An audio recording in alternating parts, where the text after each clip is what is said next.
porque imediatamente nós vamos entrar para o segundo painel, que é um painel voltado para a importância de boas práticas na manutenção, né?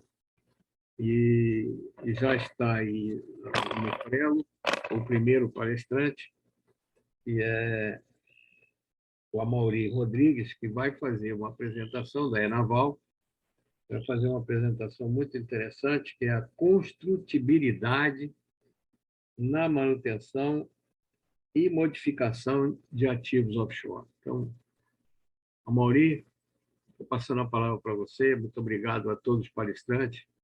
E aqui, continuem aqui conosco, assistindo. Amaury.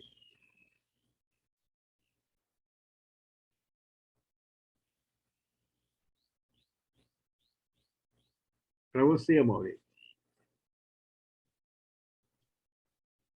Você está no mudo.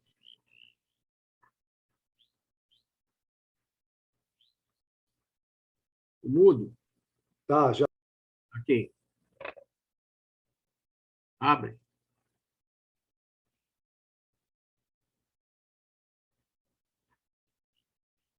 Está mudo.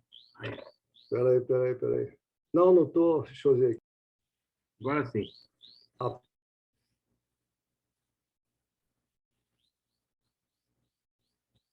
Não. Mauri, tira do mudo novamente, por favor. Tirei. Estão escutando? Agora sim, por favor. Mas vocês estão vendo a imagem já? Já está apresentada? Sim, já está na imagem, está tudo certinho. Tá bom. Deixa eu botar aqui a. Tá. Eu não estou conseguindo passar a imagem, meu Deus do céu. Deixa eu parar aqui o. Vou botar de novo aqui.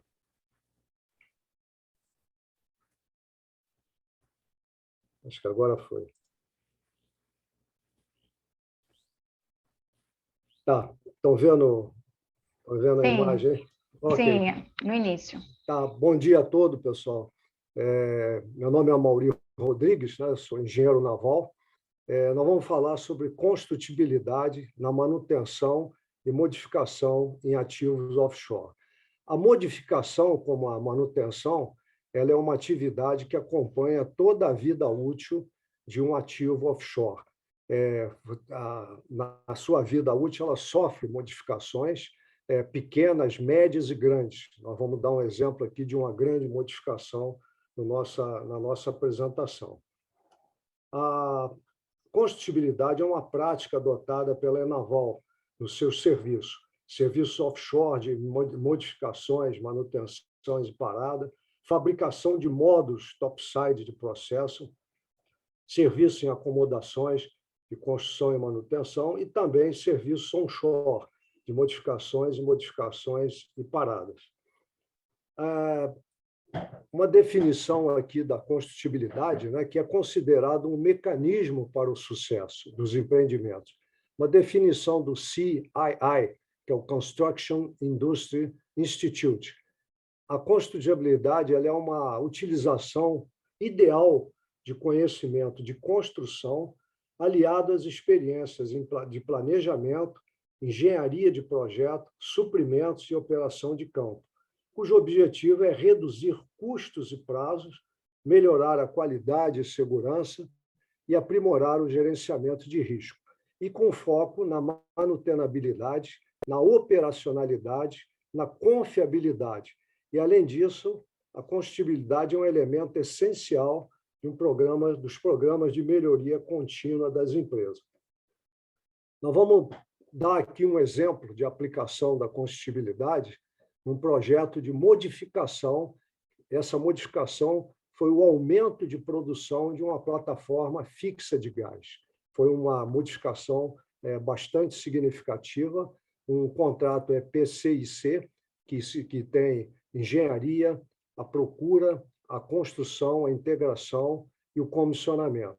Um projeto de um prazo de 25 meses, a fase offshore de 12 meses, uma parada de 2 meses, tendo uma média de 280 pessoas em média, embarcadas na condição offshore e com uma plataforma UMS de apoio para permitir isso.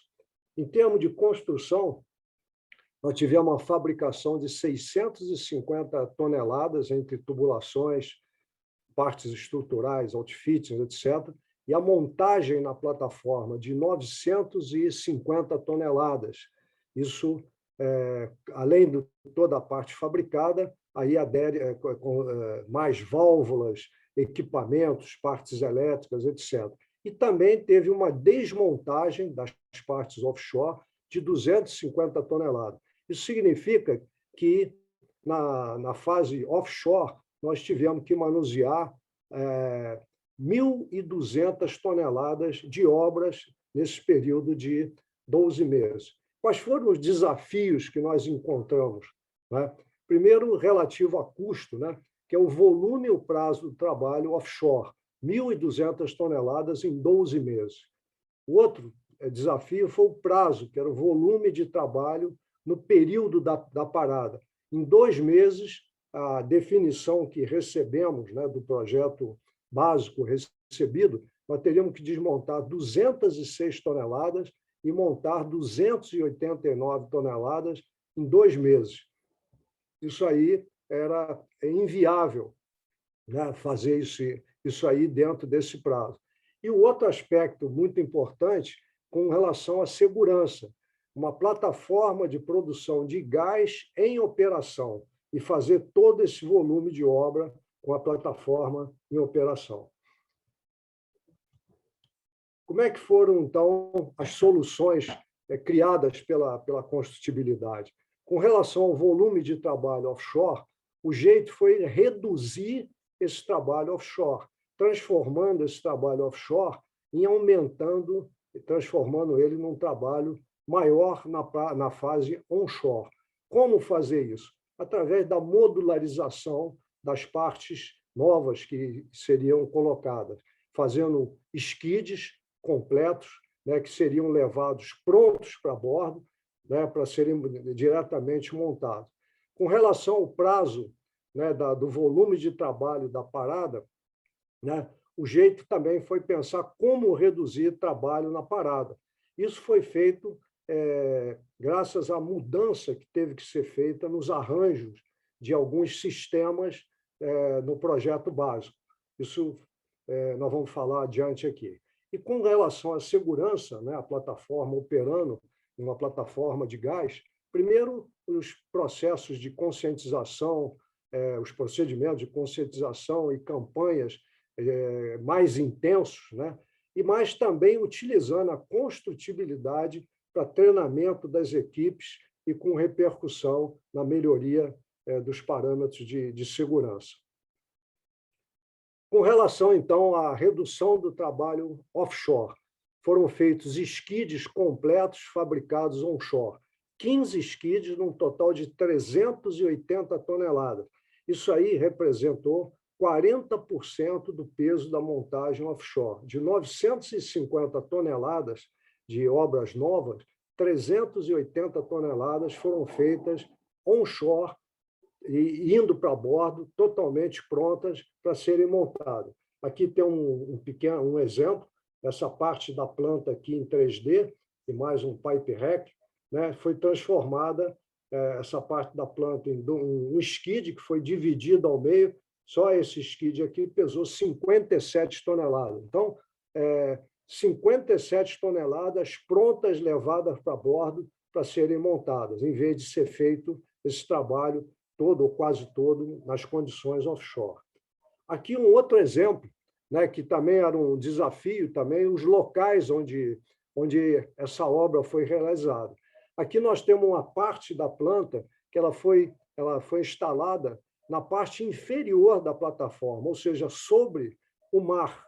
Então, vocês imaginem o acesso de levar essas estruturas, esses equipamentos, etc., para a posição onde edificariam definitivamente. O jeito foi fazer essa parte aqui, que pesou 62 toneladas, né, dividida em 3 partes, em 3 fatias. Né?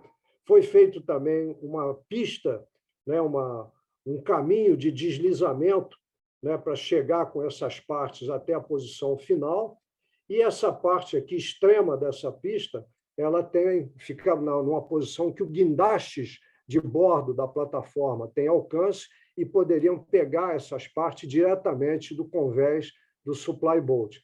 Aqui na fotografia nós estamos vendo a entrada dessa parte aqui dos tanques, né, que é uma fatia, e aquela amarelinha ali, na realidade, é a fatia das bombas. Então, o supply, o guindaste pegava do supply, botava nessa pista aqui, e essas partes eram puxadas, né, até a posição final e deslocada aqui para a posição definitiva.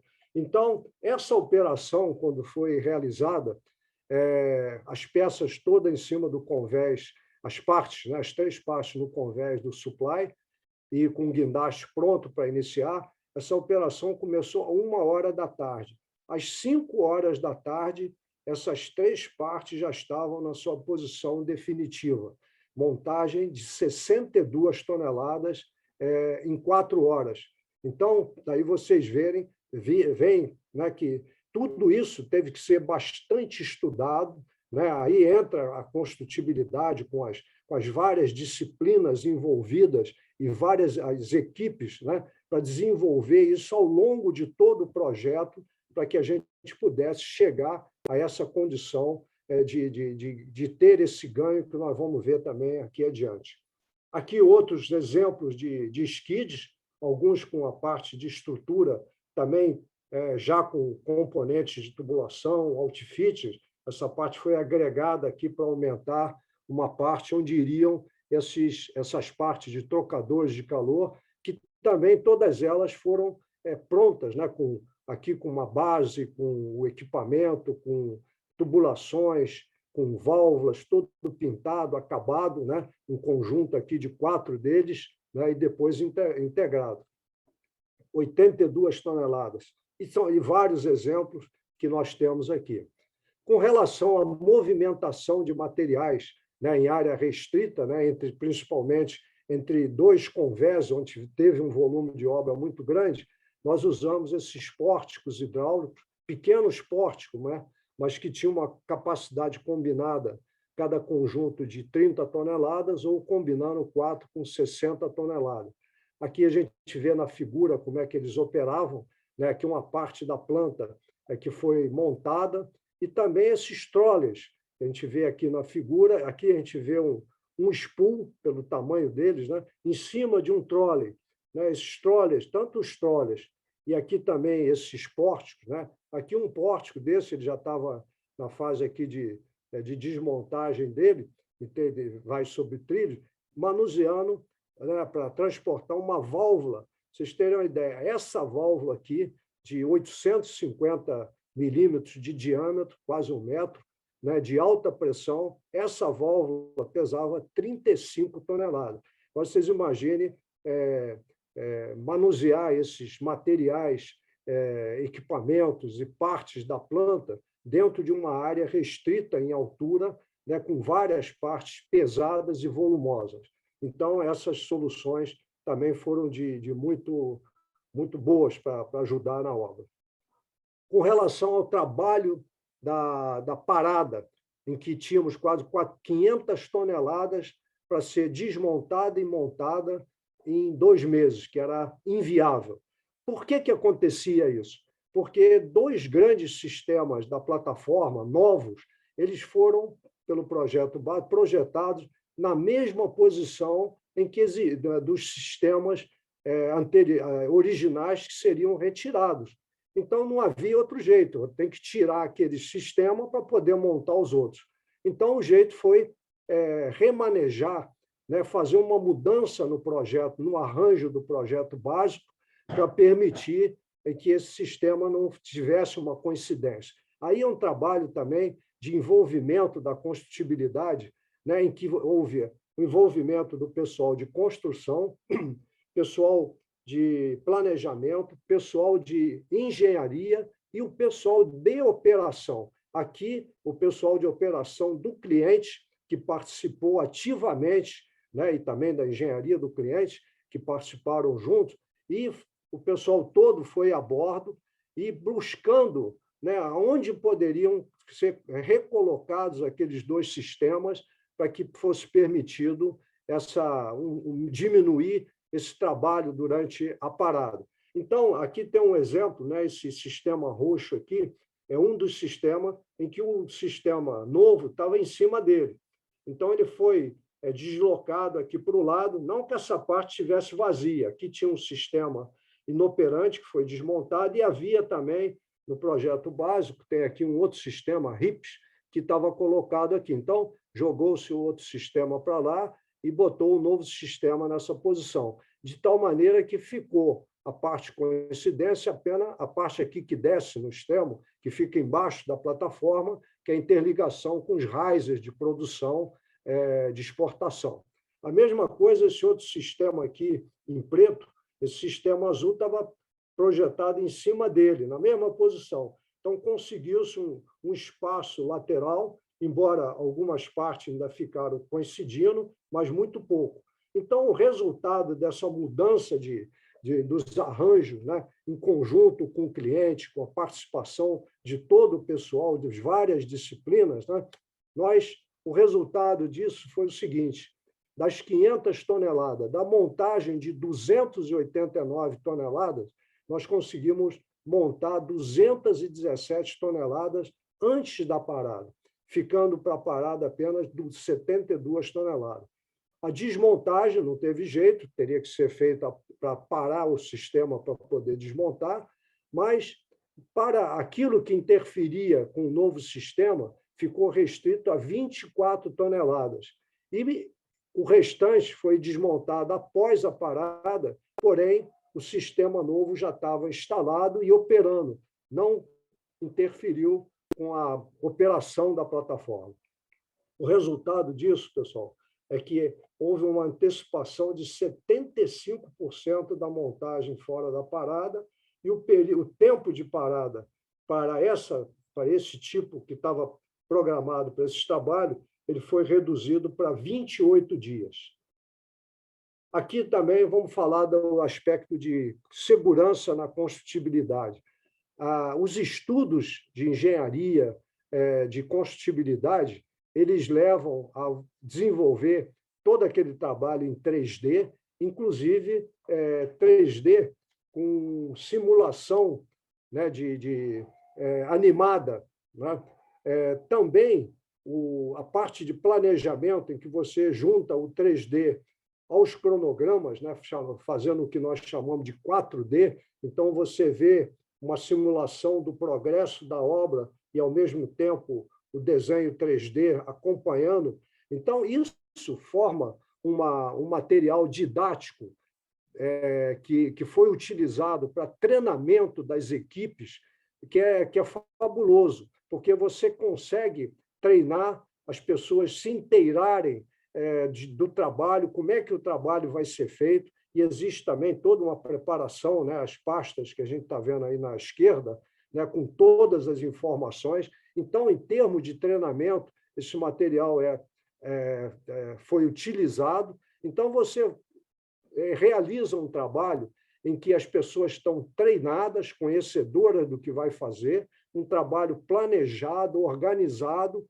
consequentemente com mais produtividade e, como consequência disso, um trabalho com muito mais segurança, né? Então, é outra coisa que também é feita.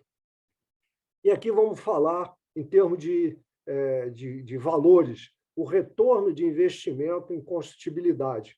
São referências também do CII, de vários projetos analisados.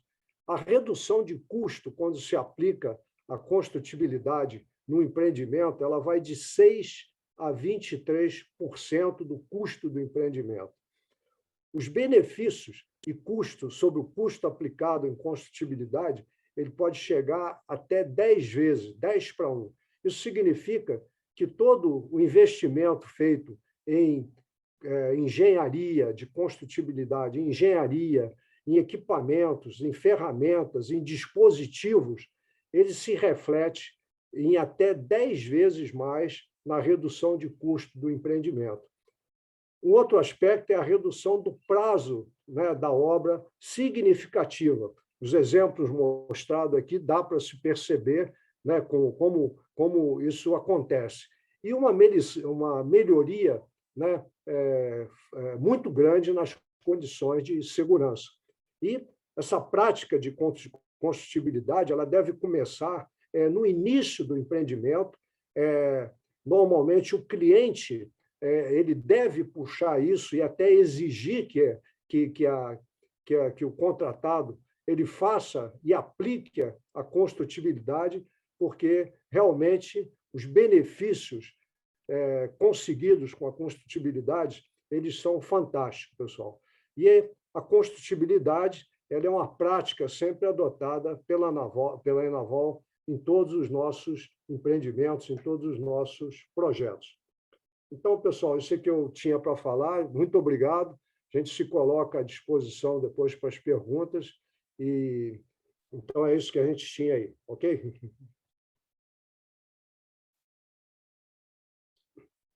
Obrigado, Amaury, pela sua apresentação. Realmente já suscitou até já perguntas. E parabéns, que eu vou abordar brevemente. Okay. Eu vou passar a palavra para o Juventino Barros, falar sobre o plano anticorrosivo de uma FPSO. O Juventino, se apresente, por favor, porque você tem 2 horas para apresentar você.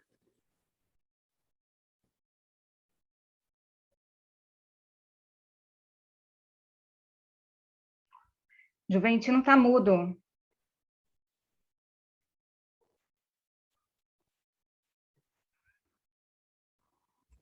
Ok? Ok, tudo Bom certo. dia a todos. Espero que o slide esteja aí apresentado, aí, mas tá ok? Tá tudo certo, pode começar. Pessoal, bom dia. Meu nome é Juventino Barros e eu estou estagiário de consultor lá no CTQFF, né? Centro de Treinamento de Qualificação Fernando Fragata, que ainda é o representante da SSPC Brasil. E estamos lá eu, Jefferson, Nuno e Sérgio Santos. E eu vim trazer para vocês aqui, né, mais uma experiência de 40 anos aí com a Petrobras, né? Eu entrei na parte como contramestre de manutenção, né, na parte de execução de manutenção offshore, e depois eu fui para a parte de fiscalização de obras e fiz gerenciamento de instalações de superfície e muitos anos com parada de produção, então com essa questão de integração, de refazendo, né, a manutenção da plataforma nas paradas, e acabei terminando meus dias na Petrobras, meus 40 anos, na engenharia básica, aí trabalhando nos novos FPSOs, né, no projeto de referência. Então, eu vou tentar trazer para vocês, aí, compartilhar esse aprendizado aí.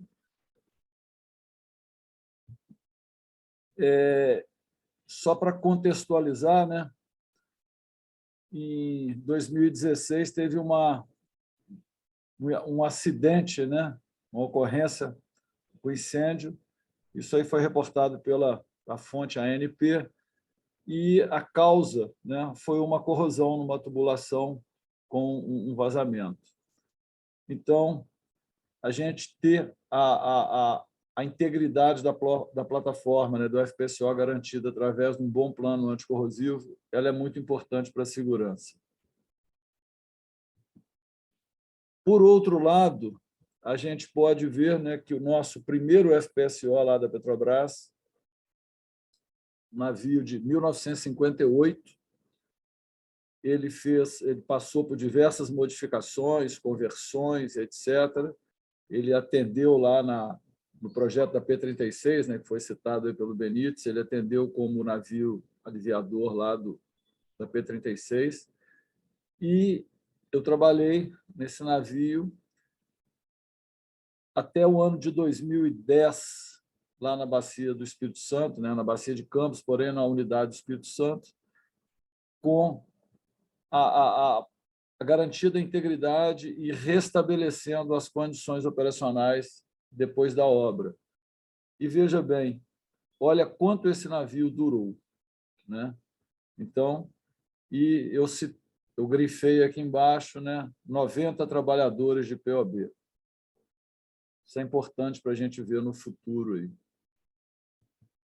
Então, o que é um FPSO de grande porte, né? Então, o último que eu peguei lá como referência, né, foi a P67, 330 metros, largura de 60, né?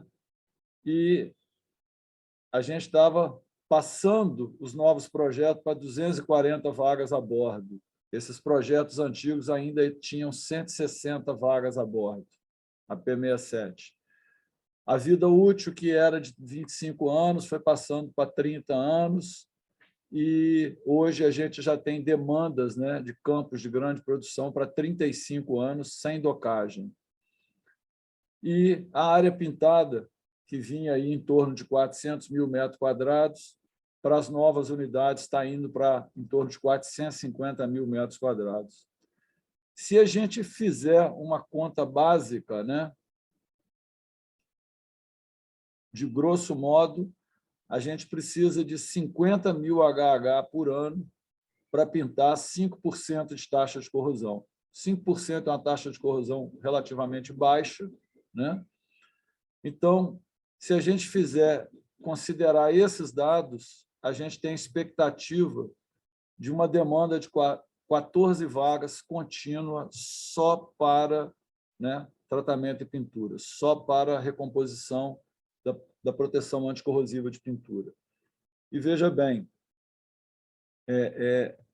essa média de produtividade de 0,4 metro quadrado por HH, ela dificilmente é atingida.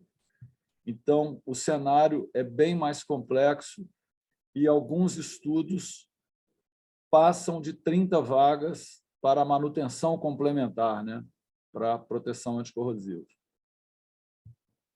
Então, sem ser barrista, mas aqui mostrando a bandeira de Minas Gerais, que eu sou mineiro, né? É uma brincadeira aí. Então, eu uso essa bandeira aí para a gente falar do triângulo do planejamento, né? O escopo, o recurso e o prazo. E, no FPSO, o recurso mais crítico que nós temos é vaga, principalmente nas unidades mais antigas, onde a gente tinha POB de 90 vagas somente. Então, e esse escopo, né, ele varia muito, né? Agora, se a gente for olhar o prazo, a gente tem que olhar o ciclo de vida da unidade como um todo. Então, vamos ver como que esse escopo muda durante a vida da unidade, né? Então, só para a gente recapitular aí, né, lá do PRODEP, as etapas e fases no FPSO, né? Então, nós temos aí fase 1, identificação de oportunidade. Depois, a fase 2 é o projeto conceitual. Tem um triângulo verde aí, eu vou mostrar no próximo slide, né? Depois, no projeto básico, onde a gente, né, define os dados para ir ao mercado fazer a contratação da unidade. Depois, a fase 4, que é lá do EPC, da construção já, né, da execução. Essa fase 5 é o encerramento da transição da fase de construção, onde a gente entrega a plataforma para operação e manutenção. Essa operação e manutenção aí vai durar em torno de 30, 35 anos, né? E lá no final a gente tem o famoso, atualmente, descomissionamento, né? Que é onde é o nosso processo geriátrico da plataforma, né? Quem não se alimentou bem, quem não fez ginástica, né? Quem não cuidou bem dos filhos, corre o risco de ser abandonado no asilo, né? Então, vamos lá. Na etapa de planejamento, o que acontece na identificação de oportunidade, né? É quando eu vou definir o tamanho do campo, etc., quais as demandas desse FPSO, e ali eu vou estimar o porte do FPSO, a complexidade da planta, que vão me trazer os dados básicos, né, de qual o tamanho da proteção anticorrosiva que nós vamos ter. Aí, no projeto conceitual, eu defino esse porte, defino a complexidade e defino o POB. e aí eu já vou ter uma estimativa de área pintada, né? Mais precisa. Quando eu entro no projeto básico, né, eu vou, durante o projeto básico, eu vou desenvolver o modelo 3D, vou ter, vamos dizer, o desenho básico da plataforma, e aí eu vou definir preliminarmente com a área pintada por ambiente e intemperismo, ou seja, aquelas áreas mais críticas de riser balcony, onde tem zona de splash, que tem um vento predominante, aquelas áreas internas onde eu tenho uma proteção maior, né? Então, e eu vou ter a especificação técnica dessas proteções anticorrosivas por cada área. E aí, ao fim do projeto básico, eu confirmo o POB, ou seja, quantas pessoas eu terei a bordo para cuidar dessa plataforma durante toda a sua vida. Lá na fase de execução, né, esse escopo que eu defini lá no projeto básico, ele vai sendo detalhado, né? Então, é nessa fase, né, que eu melhoro o projeto executivo e reduzo os pontos críticos, reduzo áreas de frestas, áreas de empoçamento de água, trabalho a facilidade de acesso para inspeção e reparo, né? E é nessa fase que ocorre a contratação com a especificação, né, daquela pintura e mais do sistema de garantia de pintura e das exigências de inspeções periódicas e como vai se desenvolver o plano de manutenção dessa pintura, né? E aí, o que acontece, né? Durante a construção, montagem e integração, eu tenho comissionamento, então eu preciso reduzir danos mecânicos nessa época, que uma causa de aumento do escopo de proteção anticorrosiva vem de danos mecânicos e pendências de serviços não realizados, né? O famoso carry-over. E aí eu tenho uma mudança de cenário muito crítica no final dessa fase de execução, que é o momento do COA. É quando você tira a unidade do dique, né? Tira do estaleiro e bota ela no mar. Ali eu já mudo um pouco a condição de acessibilidade à plataforma e já começo a ter uma restrição de trabalho, né? E aí eu tenho a parte de transporte da unidade para locação, os testes finais e tal. E aí, quando eu chego nessa fase 5, né, eu tenho todo o esforço de quitação de pendências que vieram com carry-over, né, e que foram identificadas em alguns testes de campo, etc. Só que aí eu já estou com a unidade no mar, né? O recurso disponível que eu tenho é só o POB, e aí eu tenho toda uma demanda concorrente de pulim, de primeiro óleo, primeiro gás. Então, é o momento mais crítico onde eu não consigo aplicar o plano de proteção anticorrosivo, porque não restam vagas disponíveis para essa equipe, né? E ainda continua a plataforma tendo danos, né? Teste de dilúvio, eu jogo água salgada na plataforma, eu tenho vazamentos, etc. Então, nesse final do primeiro ano, né, tem um triângulo vermelho aí, né? É um ponto crítico para a proteção anticorrosiva, porque eu tenho que avaliar a taxa efetiva de corrosão, ajustar o escopo, né, e fazer um replanejamento do plano de proteção anticorrosiva.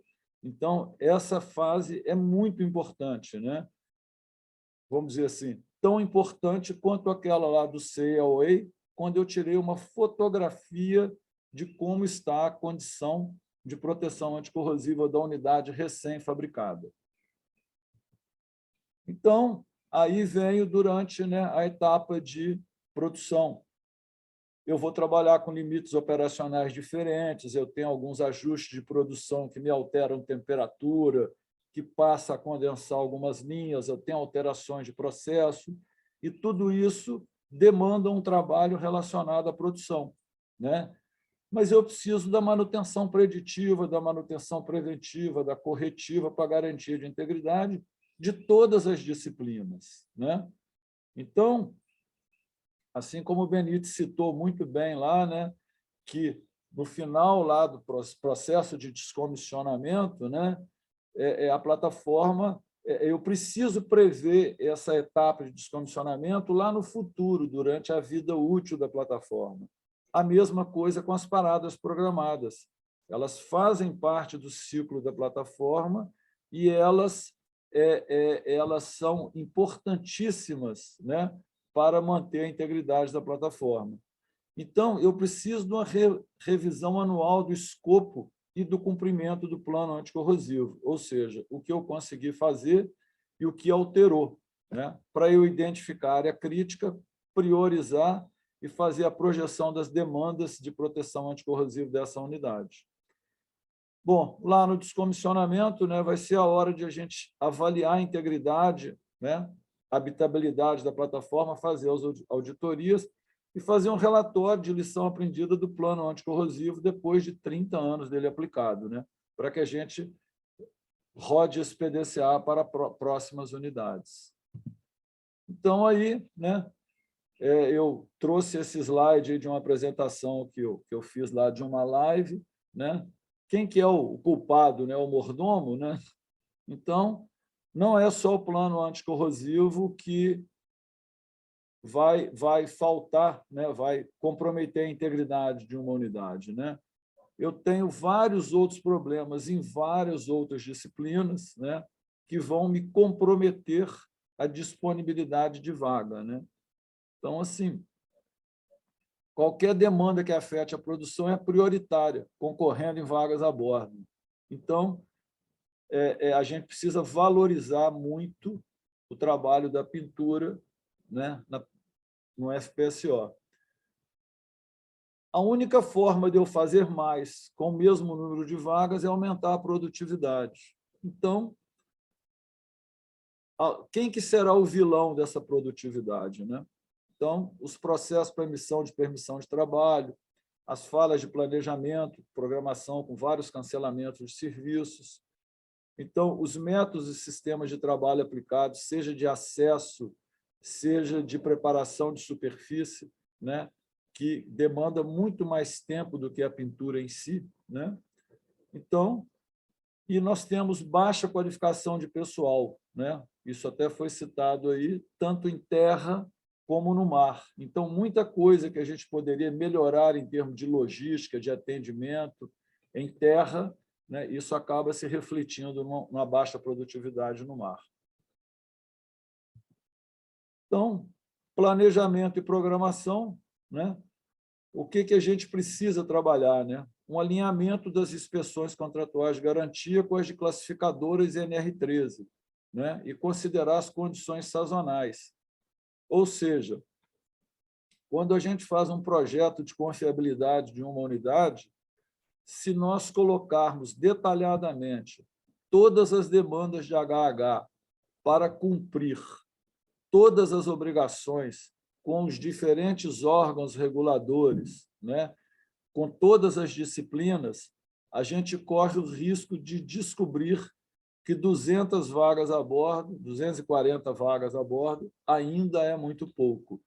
Ou seja, se a gente não conseguir transferir atividades para a terra, né, investir na capacitação dos profissionais, dos consultores, para que eles tenham um alto rendimento, né, nós vamos continuar gastando vaga sem conseguir realmente fazer o que precisa ser feito, que é aplicar a proteção anticorrosiva na plataforma.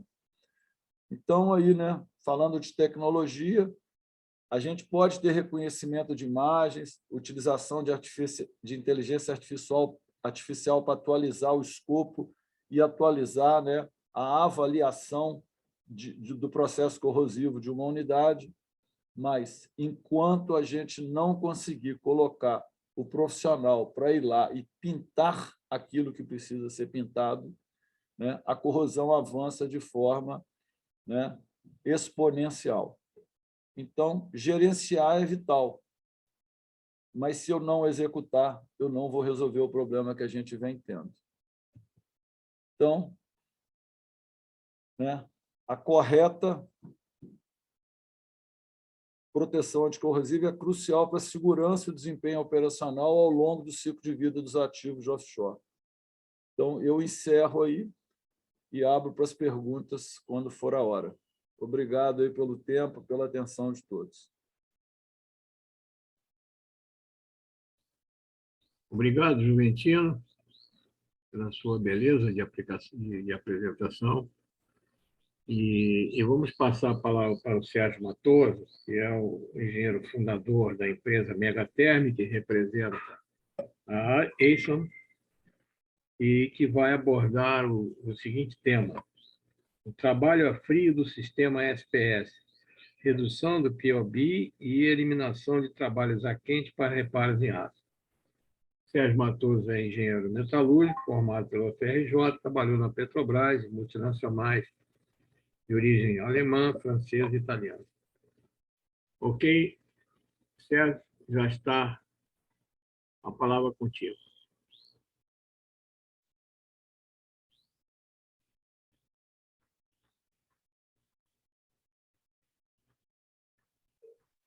Sérgio, a apresentação já está aqui no ponto de apresentação, a gente não te ouve e não te vê. Agora está perfeito. Ok, perdão aí pela pouca prática. Não, agora vai, agora está tudo certo.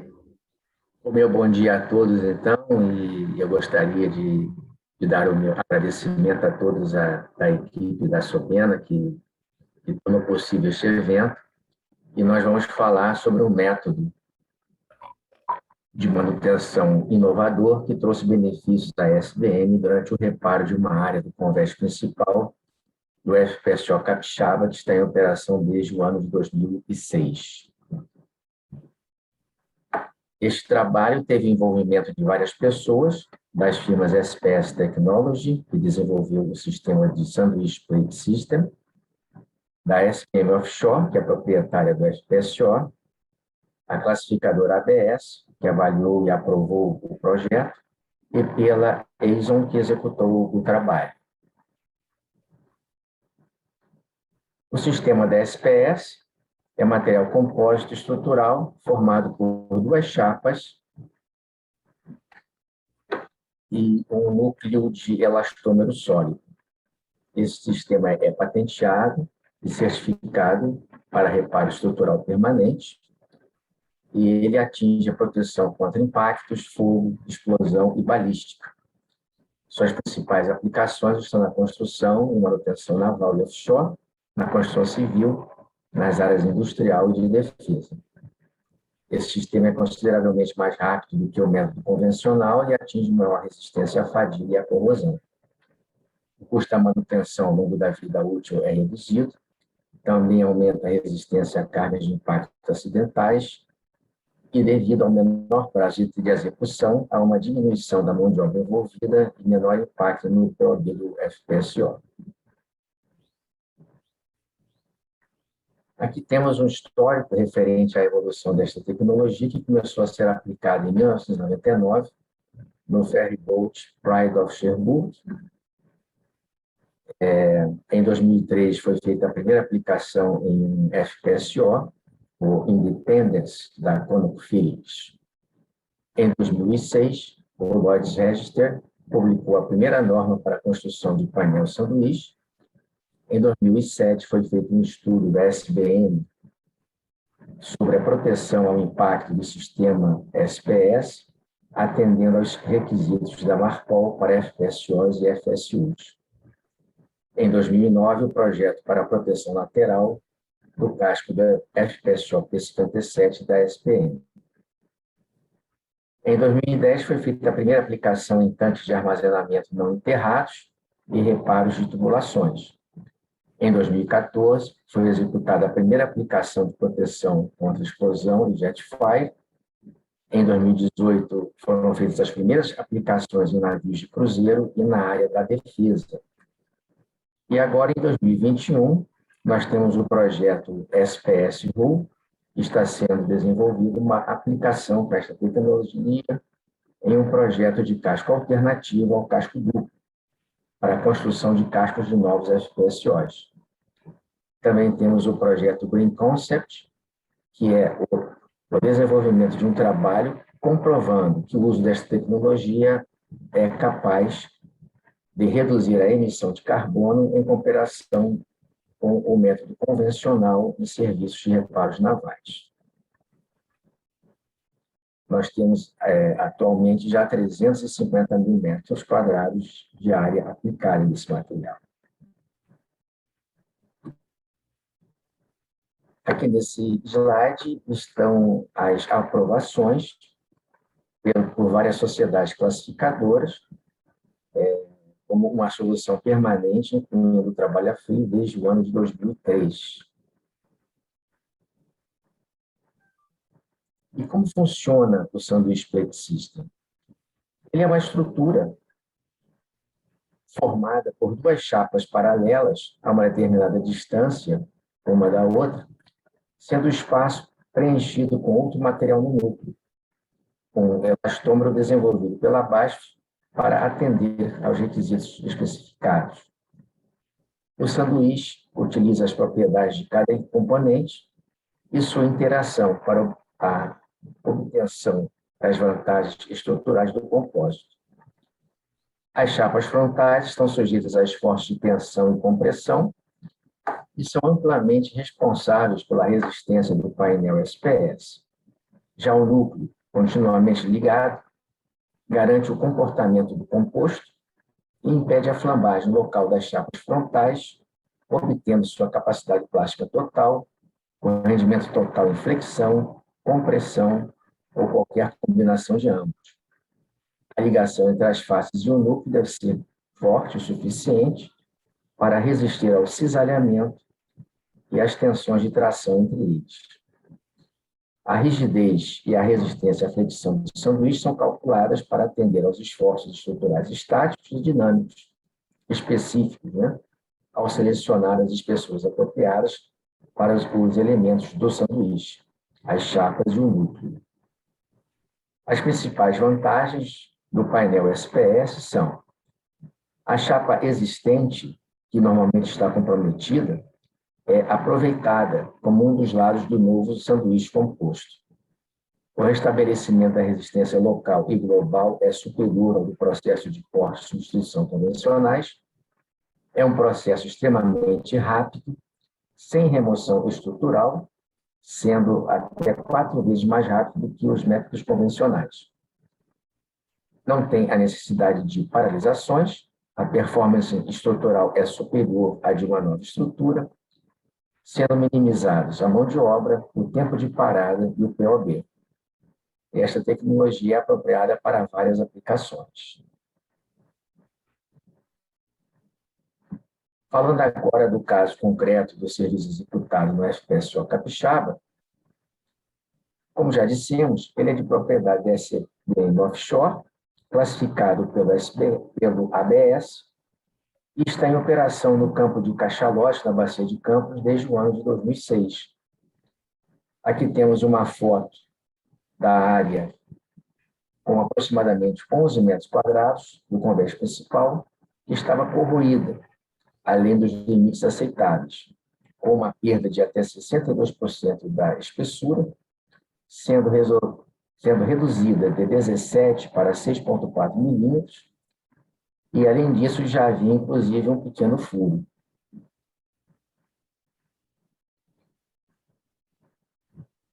A execução do reparo foi feita conforme as normas do ABS, no caso, a ABS Guidance Notes on Composite Repairs of Steel Structures. Os resultados dos cálculos demonstram que o SPS proposto recupera a resistência estrutural do convés principal corroído, de acordo com a estrutura original, o as-built. O chapeamento entre os reforços é bastante aprimorado e, existindo ainda uma margem para a corrosão futura da chapa do convés reparada. Esta tabela mostra a comparação entre as propriedades das seções entre o SPS e o chapeamento de aço. O valor da seção de espessura original da placa era de 4,82, e quando corroída em 40%, passa a 1,73, Depois do reparo com SPS, a seção foi aumentada para 28,1, que é 5 vezes mais do que a da espessura original. Mesmo que as placas frontais do SPS sejam corroídas em 50% nos próximos 5 a 10 anos, o SPS ainda terá propriedades 3 vezes superiores às da seção com a espessura de revestimento original.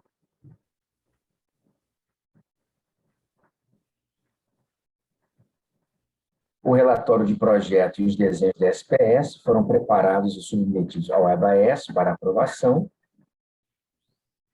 e que foi avaliado pelo escritório do ABS no Rio de Janeiro, e, após análise e aprovação, em conformidade com as regras ABS, Rules for Building and Classing Floating Production Installations. Existem já um total de 97 projetos aprovados pelo ABS. Aqui, nesse slide, são citados os procedimentos que normalmente seriam necessários para o reparo convencional do problema do FPSO Capixaba, que envolveria o corte da área afetada e a soldagem de uma nova chapa. Estes procedimentos técnicos e de segurança ressaltam as dificuldades inerentes à execução de serviços a bordo, que envolvem processos de cortes e soldagem de chapas, né? São vários itens e, com mais calma depois, vocês vão poder ver nessa apresentação, envolvendo preparação da nova chapa, a soldagem de penetração total, cortes de penetração e outros.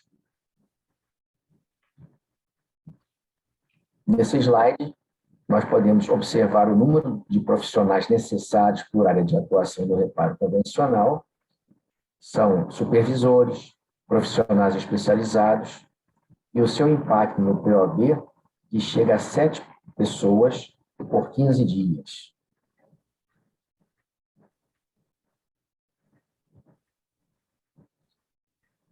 Aqui estamos com o resultado das necessidades já citadas para o reparo convencional, e eu gostaria de enfatizar a necessidade de montagem e desmontagem de andaimes, emissão da permissão de trabalho a quente e os procedimentos de segurança necessários por causa desse tipo de trabalho.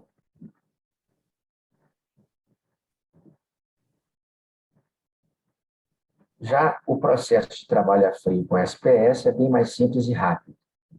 Os painéis de aço SPS são pré-fabricados onshore, já com os orifícios pré-perfurados de injeção e ventilação, a preparação para a superfície SA 2,5 e 60 microns, a marcação e instalação dos painéis de aço SPSS pré-fabricados sobre a chapa original do convés principal de polagem para criar cavidades. São feitos testes para vazamento de ar a 0,1 bar e umidade. Se procede também à injeção de elastômero nas cavidades, o fechamento dos orifícios de ventilação e injeção depois da cura, a limpeza final e pintura do SPSO instalado.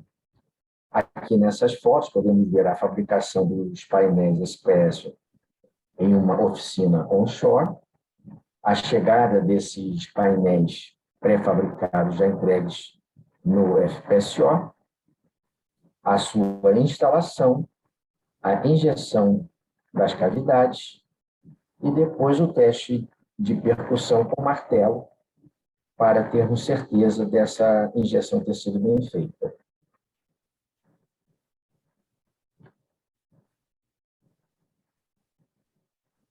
Aqui temos os procedimentos que efetivamente foram realizados a bordo para o reparo a frio do problema do FPSO Capixaba. Nós temos, então, a movimentação e preparação do local para os painéis SPS pré-fabricados, remoção de acessórios do convés usando o método a frio, preparação de superfícies, proteção local contra o clima, marcação e montagem a seco do painel SPS pré-fabricado, colagem e montagem do painel pré-fabricado, regulagem da máquina de injeção, os testes de estanqueidade e umidade, a injeção, a instalação dos acessórios de convés e chapas de proteção, a limpeza final de detritos e a pintura final do convés. Temos aqui, então, que isso incorreu em apenas um POB de 3 pessoas durante 9 dias.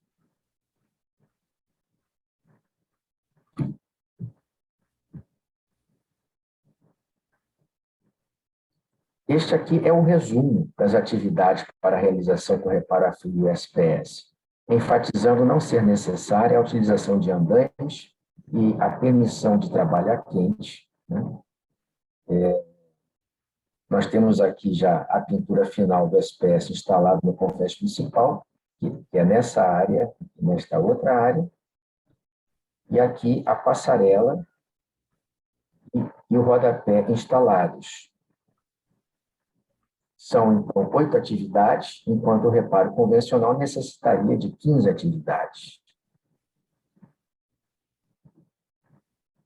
Fazendo uma comparação entre os dois métodos, as principais diferenças entre eles são a necessidade de POB, os homens-dia offshore, o número de profissionais especializados e todos os itens abaixo, como o espaço confinado, andaimes, os cuidados para trabalho a quente e até mesmo riscos de queda.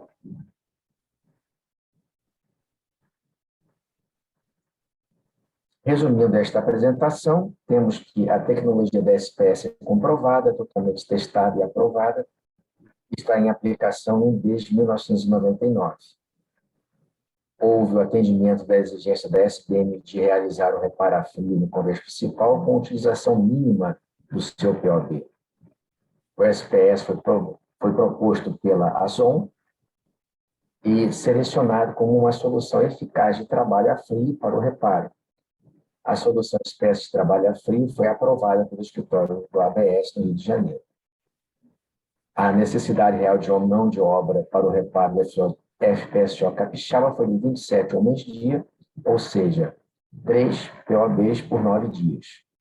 A solução convencional de corte e substituição de trabalho a quente poderia exigir mais de 100 homens-dia. A aplicação de trabalho a frio SPS no convés principal do FPSO Capixaba, acima do tanque de carga de óleo, aumentou a resistência do convés por meio de um processo de construção seguro e eficiente, que é simples, sem interrupções e muito rápido, eliminando os riscos relacionados a incêndios. A quantidade de trabalho offshore foi reduzida em quase 4 vezes e a necessidade de POB foi reduzida em mais de 2 vezes. Aqui abaixo apresento os contatos da SPS Technology no Reino Unido, em Singapura e no Canadá. E, finalmente, gostaria de agradecer a todos pela atenção. Estou disponível para as suas perguntas. E, desde já, ficam disponíveis o meu telefone e o e-mail para qualquer contato no futuro. E o meu muito obrigado a todos.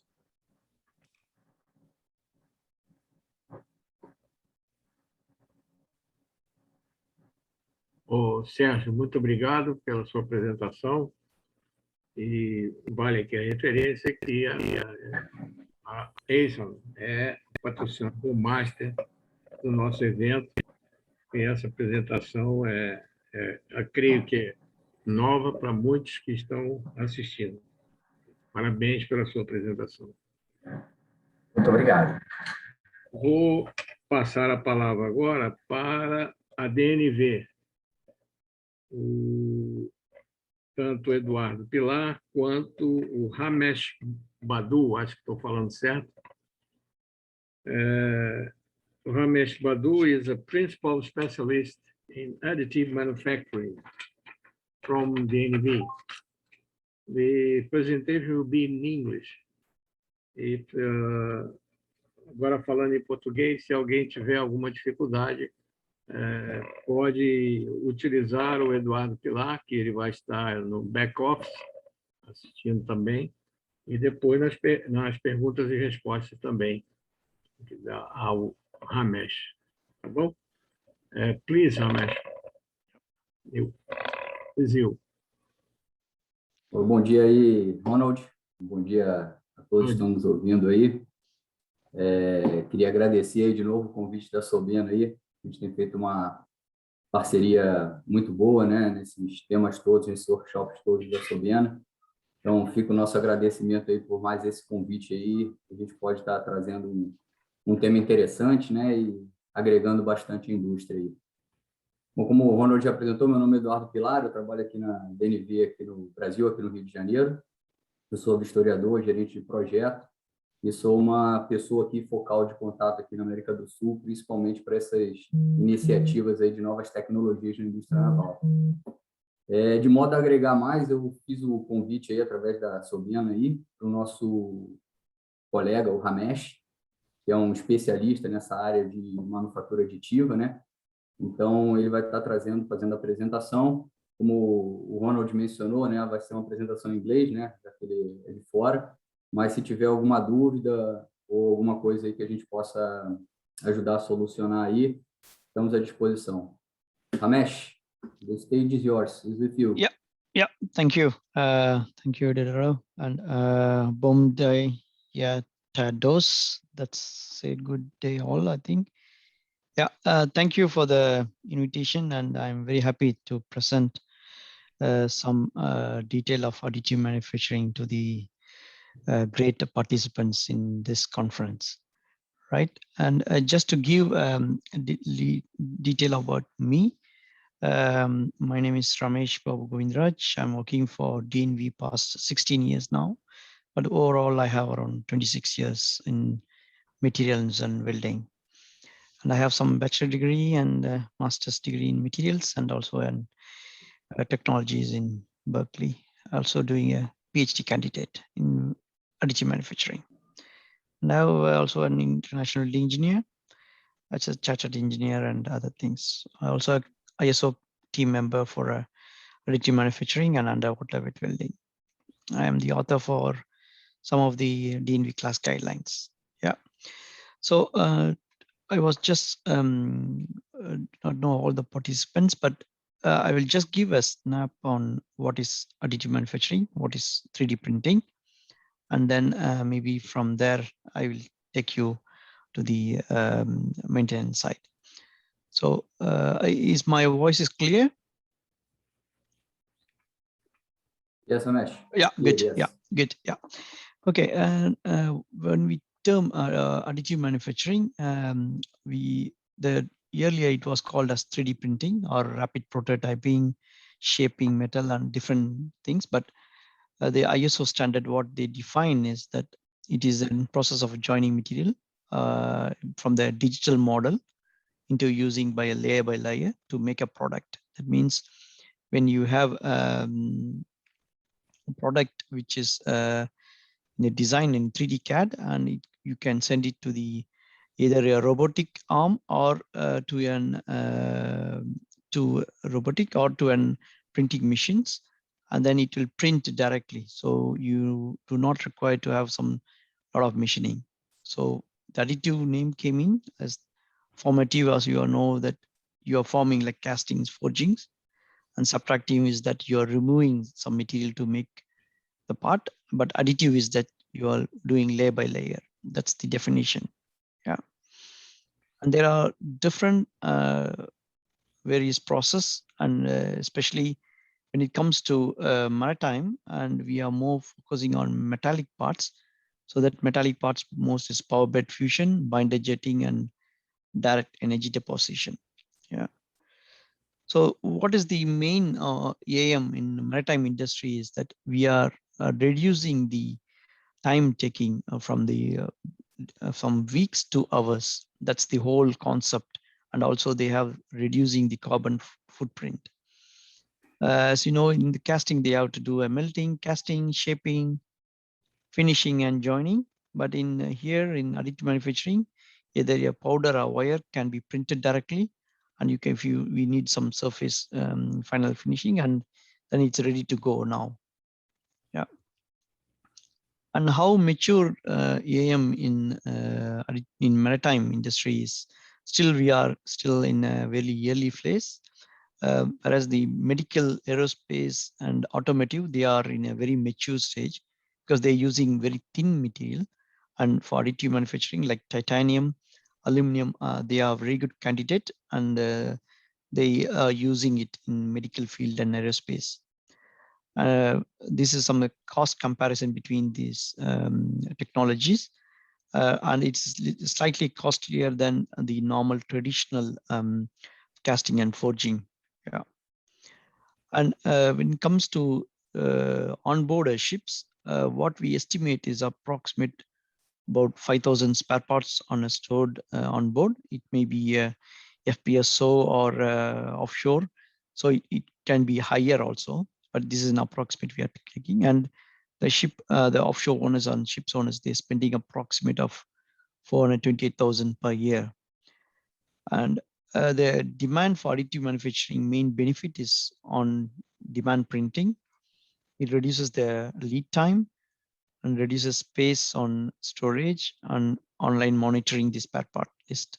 And also it's easier to do a traceability from the source side, like a blockchain and things. Yeah, that's the whole. If you see the whole things, it's almost 70% of the spare parts are never been used.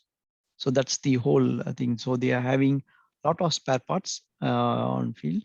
Even in Brazil, you have a lot of spare parts for the offshore, but they are not being used, and they have to send it back to the recycling. So this additive manufacturing is a new technology where you can print when there is a demand. But for that, you need to have the drawings in place, as well as the quality system should be in place. So that's the new business model. When you see a normal, you need to have a sales order, you need to procure the systems component, and it goes all the way to transport, customize, and then it comes to the asset. It takes months, and sometimes you have to bring it by flight, and then it is expensive. But when you have a digital inventory, the design, and if the process is being already carried out and printed, and the materials are, you have a required properties and certified, then you can use it, that printing immediately, and you can send it to the offshore. That's the concept they having it. And to the benefit of additive manufacturing is that something I'm showing you an example. This is the traditional heat exchanger. This traditional heat exchanger is about 10.8 kilogram, and it normally has a pipe or something, and you have inside a pipe so that the circling is going on. But with additive manufacturing, you can reduce that to 1.5 kilogram, and the size is almost 1/5, but the output is the same. It's the same 12 kilowatts. So your weight is less, 85% is less, and also you have a high performance. You see this internal lot of things. You almost around 0.5 to 2 millimeter thin you can print. Yeah. This is the printing machine where you can print it inside. This is the powder bed technology. And as you know, as Indra was saying, that most of you know about the classification concept is that once you have a component inside the offshore rig or ships, it is intended to work until its full service. That is life cycle of around 25 to 30 years. Like for example, propeller shafts, and then the rudder and all the critical items inside. So we do not require you do not expect that it will fail during the operation, because that will going to be a very high cost to do the repair. So then it comes in how the guarantee to be made.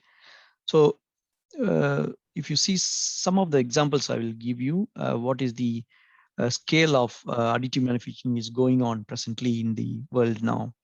As DNV, we are more interested to see the product is being produced properly. As you see in this, there is like a prawn hook. The diameter is here. So now there is a research going on now to produce a hook with hollow section inside, because this itself will takes a lot of space, and with a hollow section, they can reduce the weight of the crane. Yeah.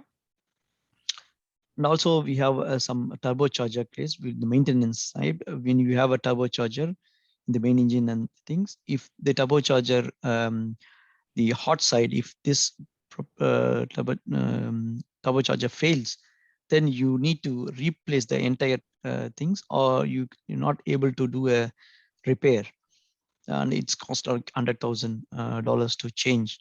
But with this additive manufacturing, you can go with an process parameters to do rebuild the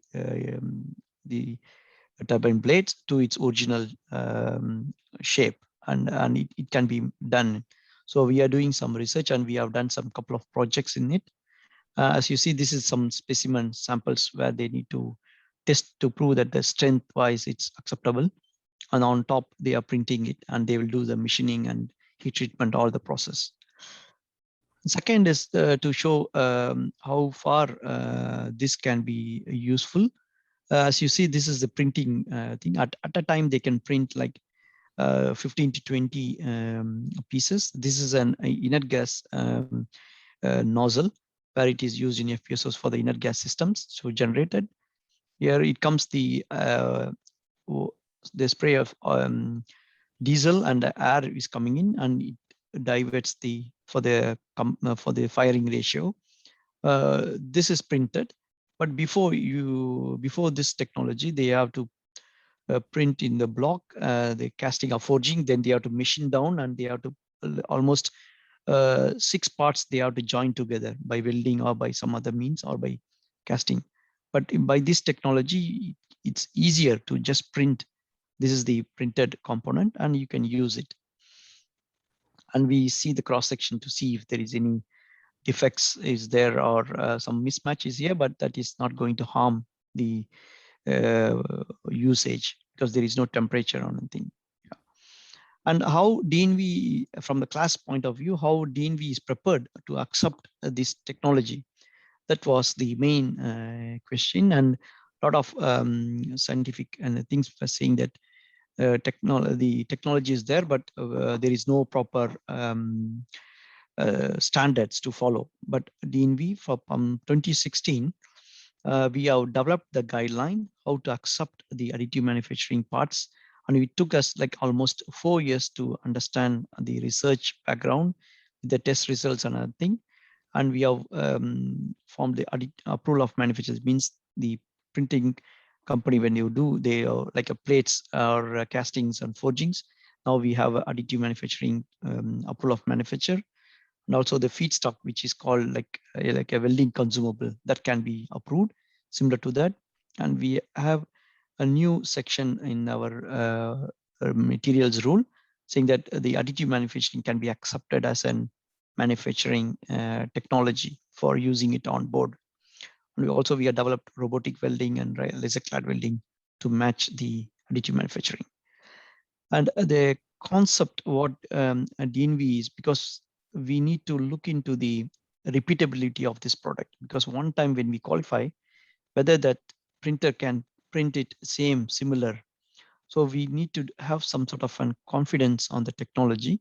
So we are having a path how to certify it. And in each steps we confirm based on the DNV service how to give.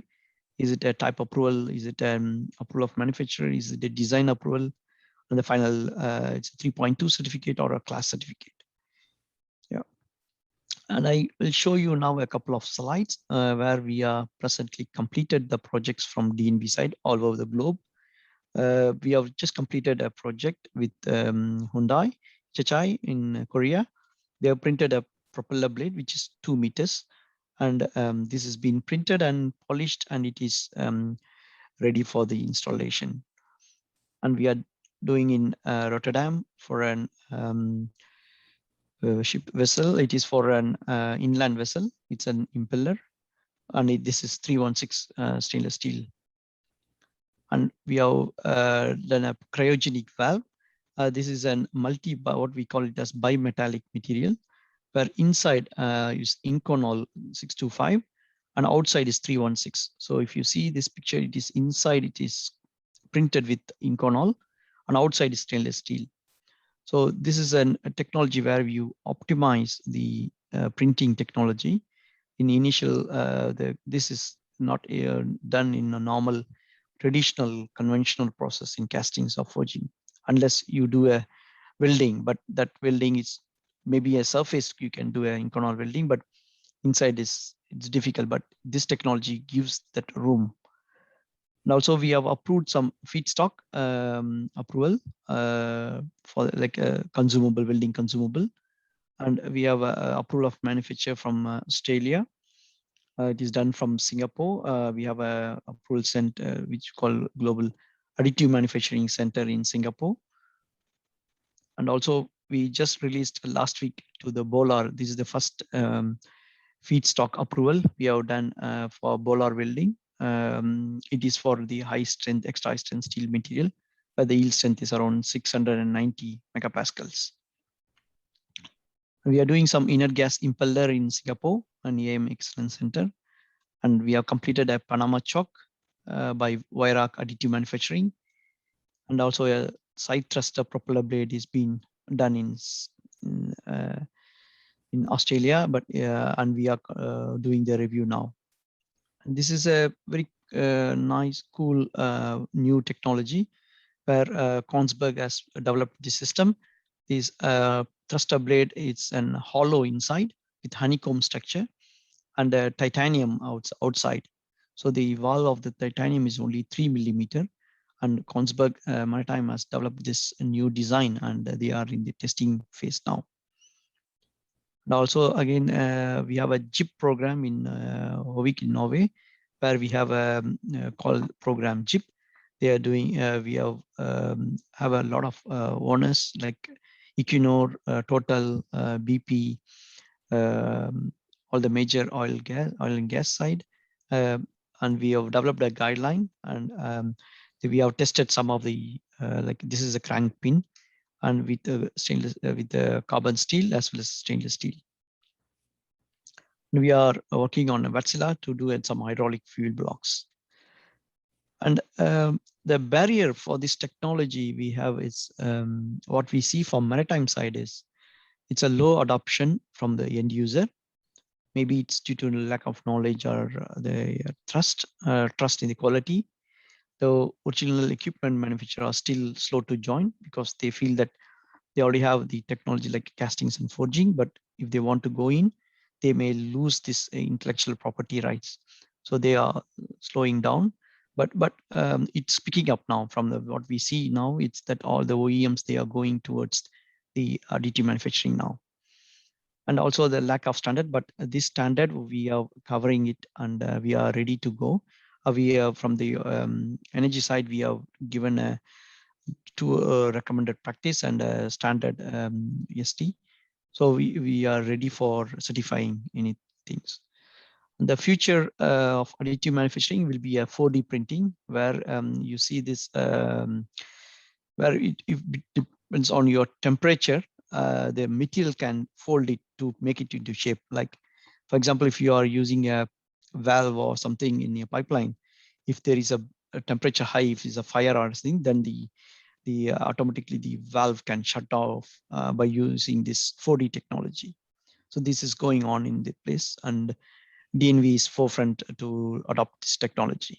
Yeah, and that completes my presentation. And as you know, Eduardo is the contact person in Brazil. If you have any questions, you can ask. And we have a dedicated website for additive manufacturing certification. Here I will share this presentation slides. You can go in. Yeah, that's all from me today. If I am ready to take some questions, if it is allowed, whether I'm not sure whether I have covered within the time. Yeah. Yes.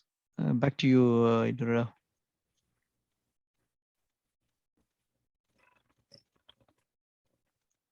Okay. Thank you much, Ramesh. Muito obrigado, Eduardo Pilar. E vamos à próxima apresentação, que é do Jorge Rosa, que é sobre transformação digital e a integridade e a manutenção. O Jorge é engenheiro eletricista, tem MBA em gestão de projetos, trabalha na OpenCAD, tem 34 anos de experiência e é um dos nossos patrocinadores.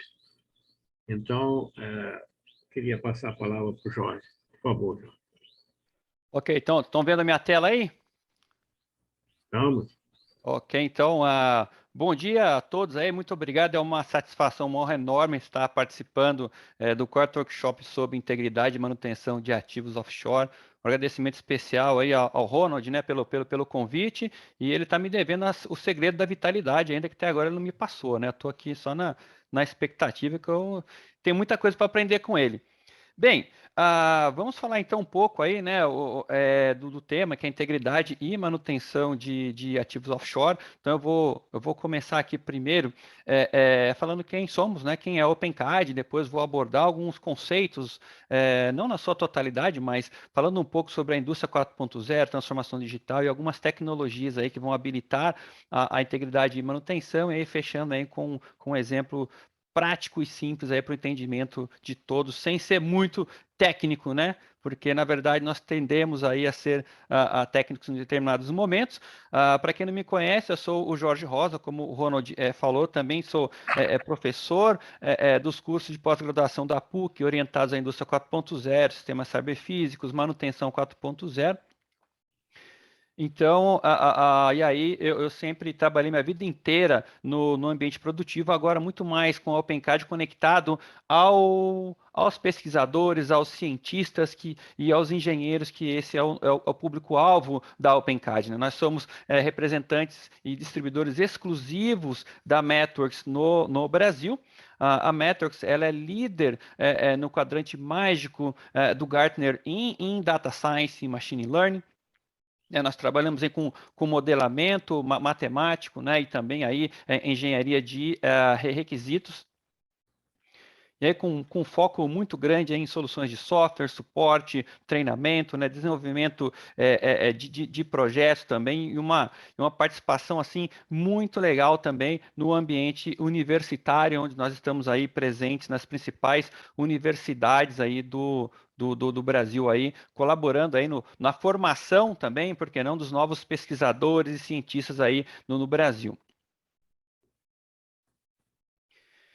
E aí, falando um pouco, então, né, vamos entrar aí no detalhe da indústria 4.0, do IoT, né? Eu não vou entrar muito nos mínimos detalhes, mas aí nós temos as 4 revoluções industriais, aí, creio que muitos de vocês já ouviram ou já viram, né, falar sobre isso. A primeira revolução aí lá com as máquinas a vapor, né, e a segunda revolução aí já mudando a matriz energética aí, já com a utilização aí de óleo, de petróleo, né, óleo e gás, esse tipo de coisa. A terceira revolução aí bem entonada aí no início da internet, na computação, na automação, né, e traga-se de passagem aí o que nós vimos hoje em tecnologias aí disruptivas, como IA enfim, e internet. Isso já não é uma coisa nova, né? Hoje nós estamos vivendo na quarta revolução uma evolução aí dessas tecnologias aí, que hoje elas estão cada mais vezes disponíveis aí para os usuários comuns, né? E também agora na indústria, aí porque vem a quarta revolução industrial, que nós estamos aplicando todas essas tecnologias para dentro da indústria, né? Então, a indústria aeroespacial, né? A indústria naval, por que não, né? A indústria de comunicações, semicondutores, sistemas ferroviários. E qual que é o grande objetivo de você aplicar todas essas tecnologias nessas indústrias? Eu vejo como 2, né? Primeiro e principal, aumentar a eficiência operacional.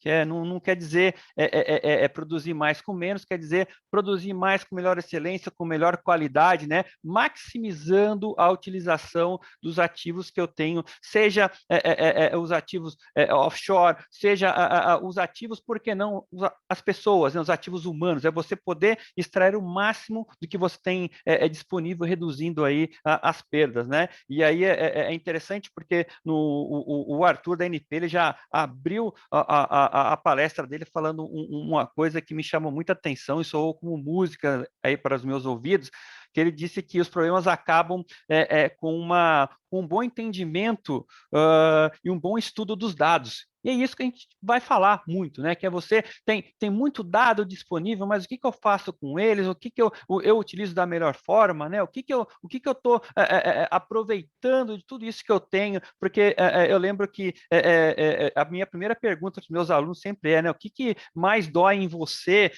quando eu falo, né, em transformação digital, quando eu falo em indústria 4.0, sempre é, professor, me ajuda a aterrissar a mensagem que eu não consigo enxergar como isso se aplica aí na minha indústria, no meu setor, né, seja aí automotivo, seja na indústria naval, seja na indústria de óleo e gás.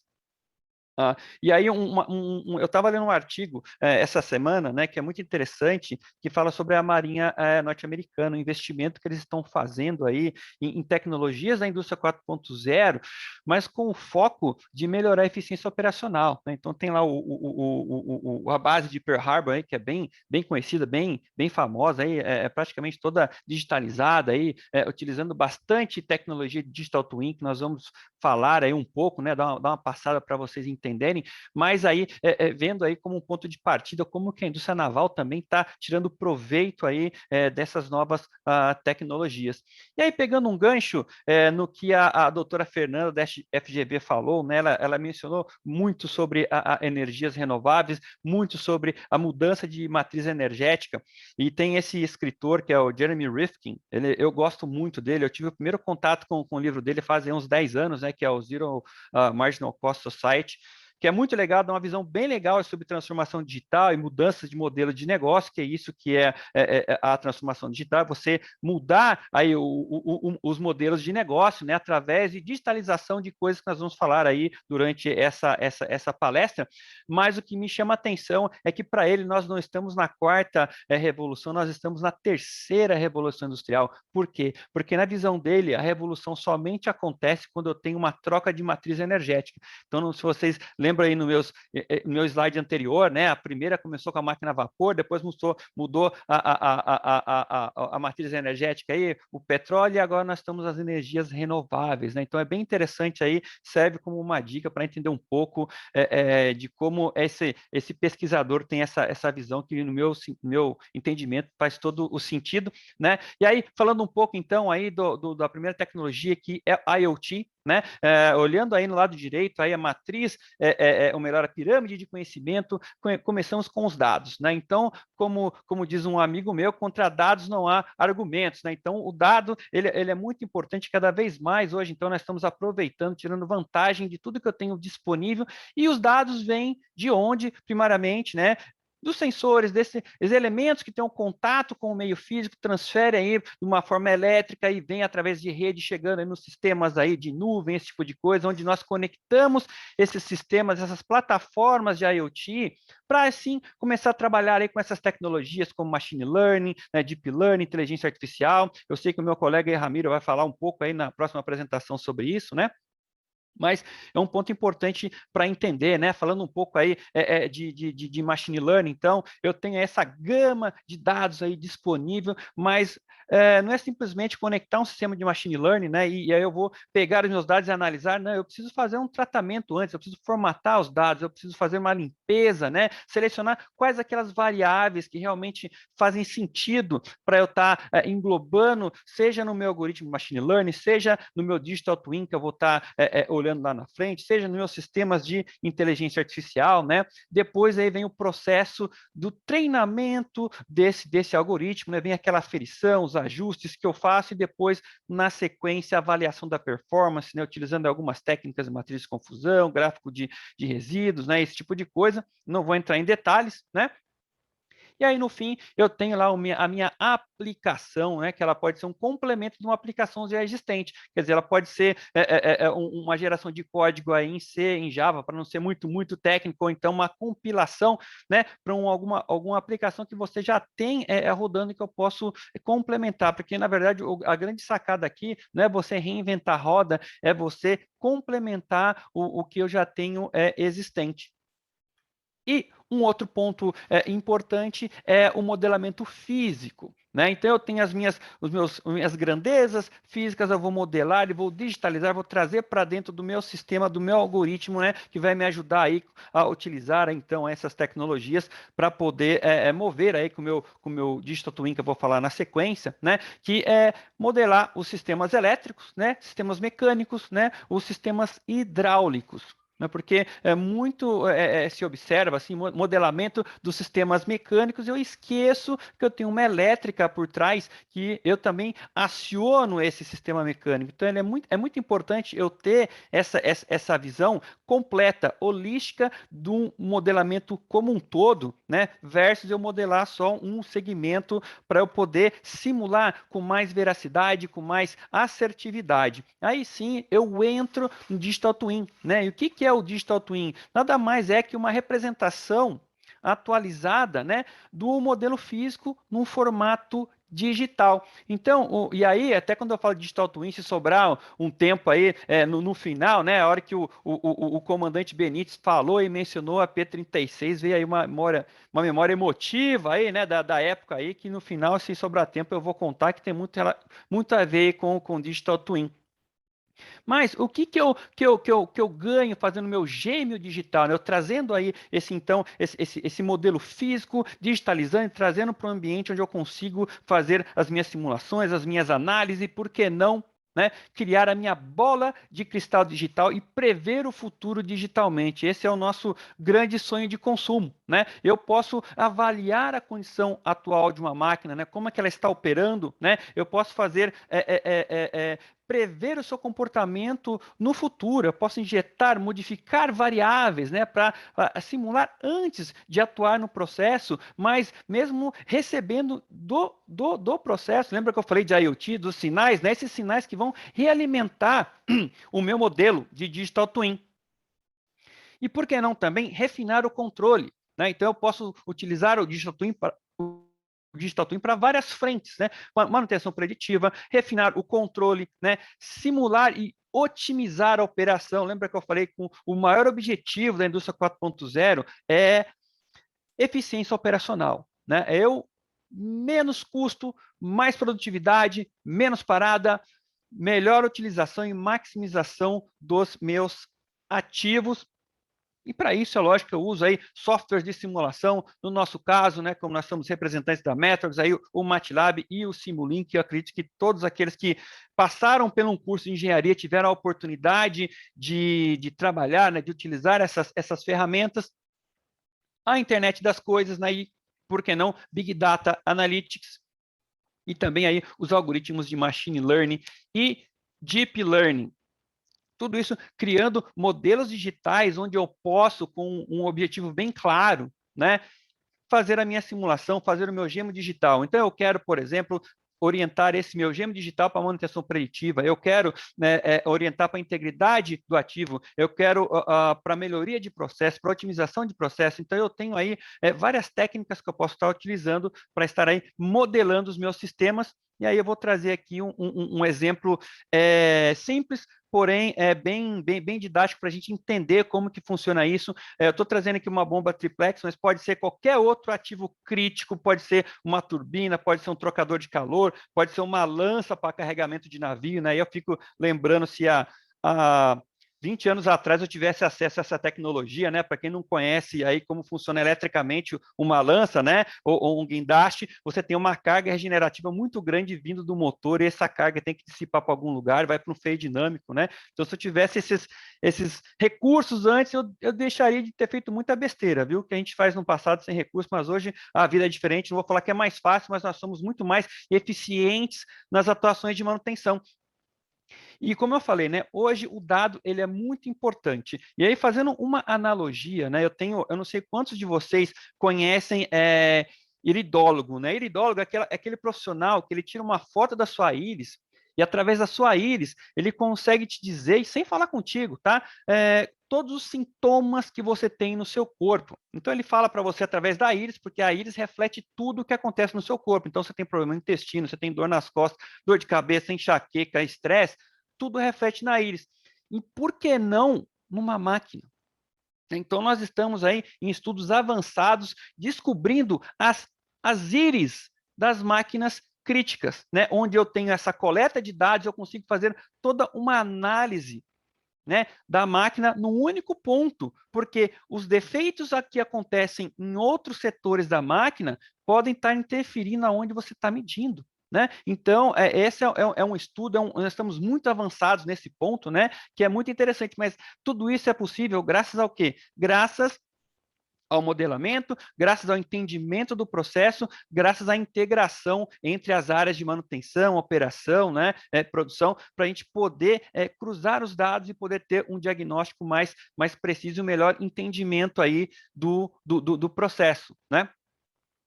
E como que, o que trazendo para o mundo da manutenção preditiva, né? Então, o que esse algoritmo, esse de manutenção preditiva faz, né?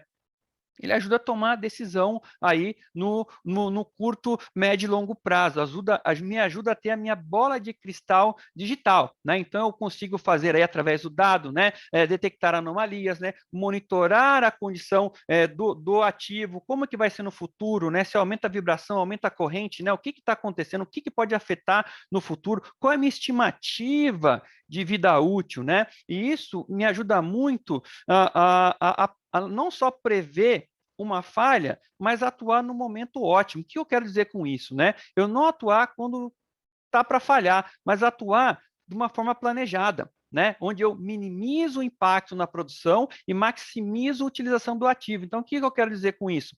Você consegue, através dessa bola de cristal digital, saber o ponto ótimo onde atuar, para quando você atuar, a recuperação ser como um degrau, né? E aí ele volta na condição original de trabalho, versus se eu deixo de passar do momento ótimo, quando eu atuo, ele se recupera, o ativo ele volta a funcionar mais numa curva, né? Que isso não é interessante para mim. O interessante é atuei, ele já volta a operar 100% novamente, né?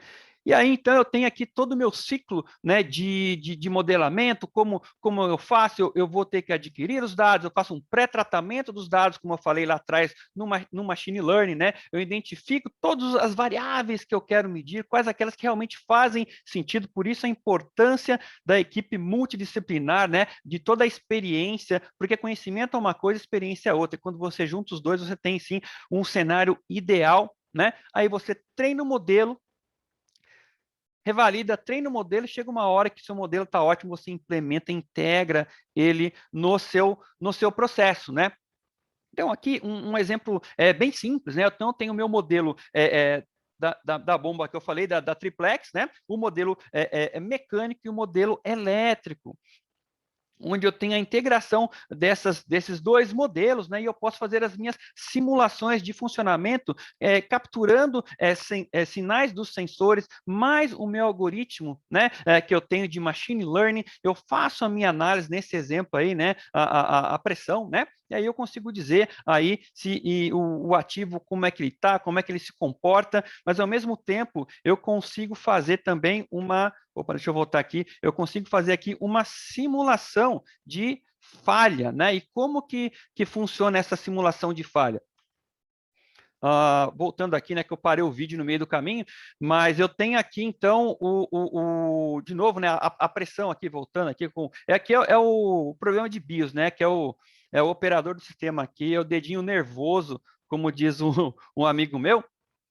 Então, aqui a simulação aqui num sistema ótimo. Agora eu vou para a minha simulação de falha, né? Que eu consigo prever como vai ser essa atuação.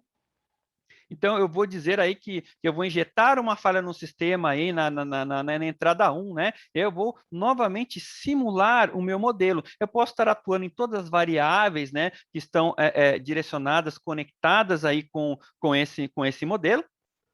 E no fim, eu vou ter aí o meu diagnóstico, né? Que na verdade, o amarelinho a gente sabe que ainda eu continuo a operar, né? O vermelho a gente sabe que é uma hora de momento de agir, mas aqui eu consigo prever se eu tenho, por exemplo, um vazamento na primeira entrada, o que pode acontecer no meu ativo, né? E uma coisa interessante que a gente tem que levar muito em consideração, né, como eu disse antes, é o cruzamento das informações. Então, quem, por exemplo, quando está monitorando um ativo, né, considera a variação de corrente elétrica na sua análise. Geralmente você pega lá vibração, temperatura, velocidade, mas você não leva em consideração, por exemplo, a corrente do motor. E quando você começa a cruzar essas informações, coisas interessantes começam a aparecer, né?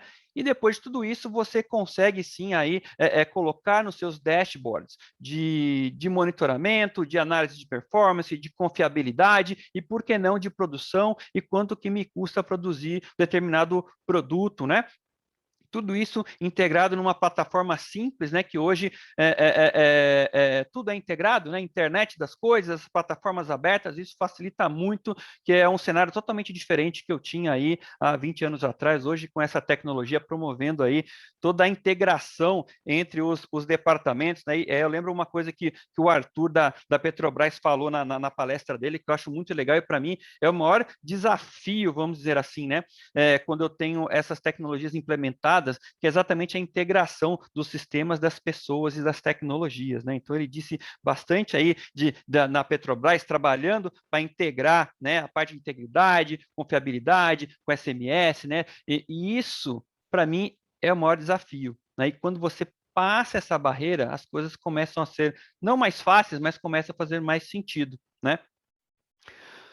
Eu sei que 20 minutos é pouco para falar, né? Então vou deixar aqui o meu contato. A melhor forma de entrar em contato comigo é pelo LinkedIn, né? Então a gente tenta aí, todo mundo, hoje as redes sociais, uma coisa aí que conecta muito as pessoas, e aí me coloca à disposição para as perguntas no chat aí no final, no painel, e agradecendo novamente aí a Sobena aí por esse evento e a oportunidade de a gente estar apresentando um pouco do que a gente conhece, que a gente pode fazer para ajudar aí no setor de indústria naval.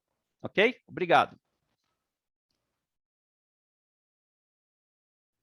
Obrigado, Jorge. Excelente apresentação. Eu vou pedir a todos os participantes que façam as perguntas pelo chat e que os palestrantes respondam, por causa dos atrasos que nós estamos tendo. Nós não vamos ter muito tempo para fazer perguntas. Ainda tem mais outro palestrante para encerrar o segundo painel. Nós já estamos bastante atrasados. E já as perguntas do Juventino e do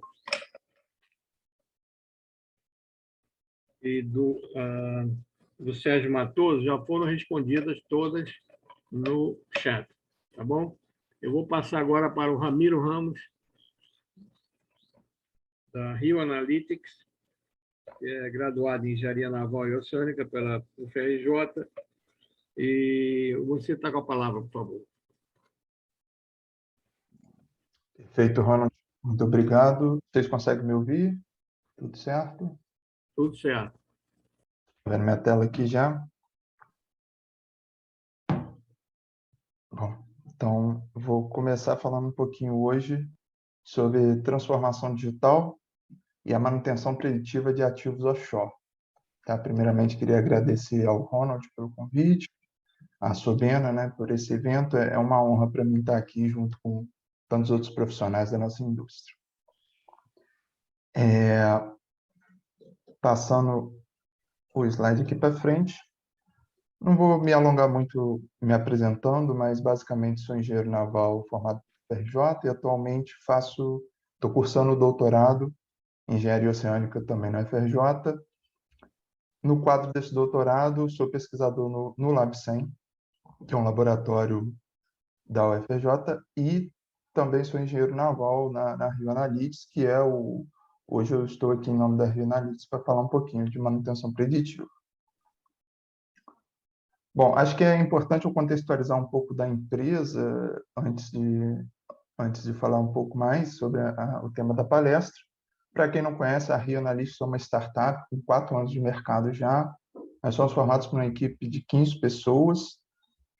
Os nossos 2 principais serviços hoje são gestão inteligente de ativos e a predição de falha com inteligência artificial.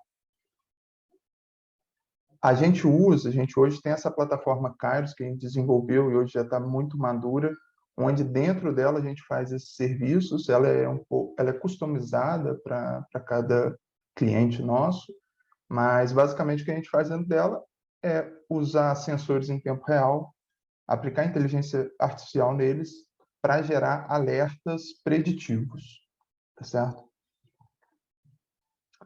Bom, aqui eu coloquei alguns parceiros nossos, só para vocês conhecerem. Notoriamente, a gente tem parceria com alguns grandes players aí do mercado offshore, BP, Ocean, Repsol, Technip. Porém, nossa solução ela é agnóstica em relação ao mercado, né? A gente consegue aplicar a nossa solução para outros tipos de mercado também. Ela está mais ali no ativo em específico. Bom, qualquer outra dúvida que vocês tiverem sobre a Rio Analytics, eu tenho um colega, o Jonathan, que está no chat aí, se vocês quiserem perguntar, ele vai ter o maior prazer de responder para vocês. Bom, agora entrando na palestra de hoje, que é a transformação digital e manutenção preditiva de ativos offshore. Ativos offshore, acredito que o público aqui conheça até melhor do que eu, mas estou falando aqui de equipamentos, enfim. Mais para frente vou dar alguns exemplos do que a gente atua, tá? Transformação digital, né? Pegando o gancho aí do Jorge, acho que ele definiu muito bem o que é, né? Esse processo mais abrangente da indústria como um todo, de um processo como um todo, e que quando a gente fala numa escala menor, a gente já vai falar da digitalização, só que a manutenção preditiva faz parte da transformação digital, assim, às vezes de maneira muito significativa. Então, mas é da manutenção preditiva que eu quero falar um pouquinho mais específico hoje. Bom, começando com os tipos de manutenção que a gente conhece, que a gente vê no mercado, né? A primeira delas, corretiva, ou então alguns conhecem como reativa, é simplesmente se o equipamento quebrou, você vai lá e conserta. Você espera a falha surgir, o equipamento parar de funcionar, para aí sim você ir consertar. Eu não preciso dizer dos riscos que isso pode acontecer numa operação onde o seu equipamento não pode falhar, né? Enfim, tem equipamentos que é risco à segurança, a falha dele. Então, essa manutenção não serve para esse tipo de equipamento. E para equipamentos que ainda assim podem falhar, essa manutenção ela pode causar um downtime muito grande, onde você vai ter o seu equipamento falhando e ficando parado por muito tempo até ele voltar a funcionar. Tá certo? A partir dessa manutenção surgiu-se, então, a preventiva, que é a ideia de você não esperar o seu equipamento falhar, mas sim já fazer a manutenção antes mesmo dele falhar. Normalmente, ela é baseada em cronograma, então se faz a inspeção, a manutenção de ano em ano, de 6 em 6 meses, dependendo do equipamento. E a desvantagem dela é exatamente o fato de você estar fazendo a manutenção talvez muito cedo, né? Ela não necessariamente está no momento próximo à falha. Às vezes você está fazendo muito cedo para ter esse fator de segurança. Mas isso pode gerar um pouco de retrabalho, né? Você fazer mais manutenções do que o necessário. Então, aí que entra a manutenção preditiva. A manutenção preditiva, ela visa atuar no momento certo. Como o Jorge mesmo mencionou na palestra anterior, a gente está tentando ali right on time. Então, no momento, antes da falha, a gente vai fazer essa manutenção. E aí você não faz muitas manutenções, mas você também não deixa o equipamento falhar. Essa manutenção ela vai ser baseada nos dados, normalmente sensores desse ativo. Só de você analisar os dados, você já pode fazer uma manutenção preditiva, de você ir comparando os dados a olho nu, por exemplo, você já consegue fazer, mas o ideal é que você coloque um algoritmo ali de inteligência artificial, porque, como a gente vai ver mais para frente, a inteligência artificial é capaz de olhar para muitas coisas ao mesmo tempo. Então, a capacidade de processamento dela vai ser bem maior e também vai conseguir ver coisas que a olho nu, às vezes, a gente não conseguiria ver, né? Então, por isso que a manutenção preditiva, em muitos casos, está ligada a algoritmos de inteligência artificial. Tá certo? Bom, falando um pouquinho do custo desses 3 tipos de manutenção, fica claro para a gente que a preditiva vai ter um menor custo por 2 fatores. Bom, comparando a corretiva, você não vai precisar fazer uma manutenção com o seu equipamento parado, e muitas vezes você não vai ter esse grande downtime, e comparada à preventiva, você vai fazer menos manutenções do que o necessário, que a preventiva faria. Você vai fazer só aquilo, de fato, que é necessário para você fazer. Então, o custo da manutenção preditiva ele é menor quando comparado com os outros dois. Obviamente, pode surgir um custo de investimento para você implementar sensores, para você implementar, talvez, seu algoritmo de inteligência artificial, mas dependendo do seu ativo, se o downtime do seu ativo é muito grande, ou se a questão de segurança é um fator muito importante, esse custo de investimento acaba sendo irrisório e o custo de manutenção acaba sendo o principal. Bom, aqui eu queria falar de alguns equipamentos, então, da nossa indústria que a gente, na Rio Analytics, a gente já atua com eles e que podem, enfim, são apenas alguns exemplos, tá? Para a gente ter uma ideia. O primeiro deles é um drill pipe, os drill pipes, né, de perfuração. Eu trouxe aqui um pouquinho do nosso case de drill pipe para mostrar para vocês depois. Então, mais para frente a gente pode falar um pouquinho mais. Máquinas rotativas, por exemplo, Drawworks, aqui a gente tem, né, esse aqui é um Drawworks, que é muito usado na perfuração também. Ele é uma bobina, né, que controla o cabo que vai descer e subir a coluna de drill pipes. Mas junto com ele, você pode pensar em muitos outros tipos de máquina, né, motores elétricos, enfim. Esse tipo de maquinário ele é muito fácil você aplicar manutenção preditiva nele por conta dos sensores, da informação que os sensores dão sobre ele. Tá? Então, a gente também tem aplicações nesse tipo de maquinário. E um outro exemplo que eu quero trazer aqui para vocês são os risers offshore, né? Então, estruturas metálicas em geral que são suscetíveis à fadiga, e que a gente faz esse cálculo de fadiga, a gente já consegue fazer através de inteligência artificial esse acompanhamento da fadiga delas. Então, a gente consegue fazer um monitoramento preditivo desse tipo de estruturas. Ok? Bom, esses são só alguns exemplos que a gente tem na RIV, a gente tem alguns outros exemplos também, mas quis trazer esses três. E aqui eu trouxe dois cases para mostrar para vocês um pouco como é feito esse tipo de manutenção preditiva. O primeiro dele, no caso dos drill pipes, né, de perfuração. Aí o primeiro passo que a gente tem que fazer, na maioria dos nossos ativos, é fazer a gestão das informações que esses ativos têm, né? Então, como vocês podem ver aqui, a gente tem uma tabela, provavelmente preenchida em Excel, que é gerada e é impressa, e esse é o processo antigo que normalmente se faz, principalmente aqui é uma inspeção de drill pipes, né? E isso fica arquivado em papel, então, assim, ou às vezes até em Excel, mas é muito... Você perde muito tempo para você consultar, para você comparar informações. Então, o ideal é que você digitalize esse processo, colocando tudo em uma só plataforma. Né? No caso aqui, eu estou apresentando uma tela da nossa plataforma Kairos, que eu comentei com vocês, onde ela pega a inspeção, que está em formato, no nosso caso, de Excel, e ela já transforma as informações dessa inspeção diretamente para informações que o próprio sistema consegue entender. A partir disso, aí você pode fazer muita coisa, né? Você pode calcular alguns parâmetros, você pode gerar gráficos, você pode fazer comparações com inspeções antigas, você pode atribuir essa inspeção para um determinado ativo em específico, que é o que a gente faz, né? Para cada drill pipe que a gente tem, a gente atribui essa inspeção para ele, de forma que depois você consegue consultar para aquele drill pipe quais são as inspeções que ele teve. Então, essa primeira parte aqui, né, que a gente chama às vezes muito de gestão inteligente de ativos, é simplesmente você colocar as informações que às vezes você já tem para dentro de uma plataforma que consegue tratar isso tudo de uma maneira com mais fácil visualização, tá? E integrando essas informações com outras, né? Porque aqui no caso a gente está falando de reporte de inspeção, mas você tem outras informações de outros sensores no caso do drill pipe.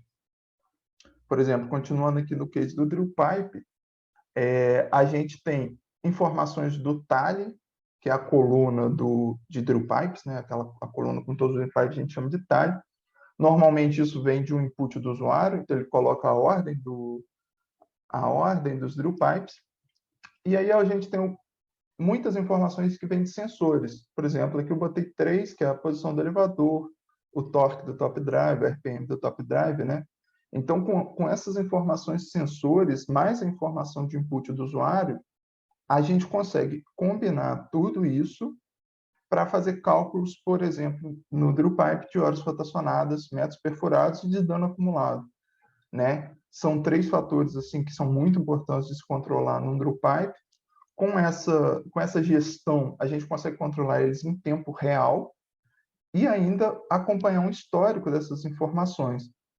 Então, no caso aqui, eu coloquei mais uma tela, né, de drill pipe, onde você pode ver para um drill pipe as informações em geral que eles têm, o histórico de inspeção, e você consegue ver a evolução desses parâmetros que a gente calcula usando sensores e input, tá certo? E aqui é onde você vai entrar. Só com isso você já consegue fazer essa manutenção preditiva, você já consegue ter a avaliação histórica de cada drill pipe e você consegue fazer essa predição de quando você precisa trocar um drill pipe, quando você precisa parar de usar um drill pipe. Porém, hoje a gente pega esse dano acumulado que a gente calcula e a gente aplica inteligência artificial nele para fazer uma predição de quando aquele drill pipe irá chegar no limite de dano que a partir daquilo você não pode mais usar. Então, hoje aqui, como eu mostrei para vocês, só a gestão já te permite grande coisa, mas também te permite você usar a inteligência artificial. Eu não vou me estender muito sobre esse case, a gente tem um pouquinho mais sobre ele no LinkedIn, e o Jonathan acho que vai colocar o link aí para vocês, se vocês quiserem acessar.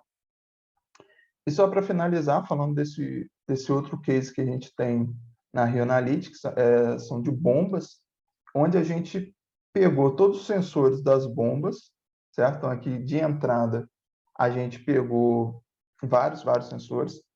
A gente colocou isso tudo em uma rede neural bayesiana, que a gente chama, que é um método de machine learning, de inteligência artificial.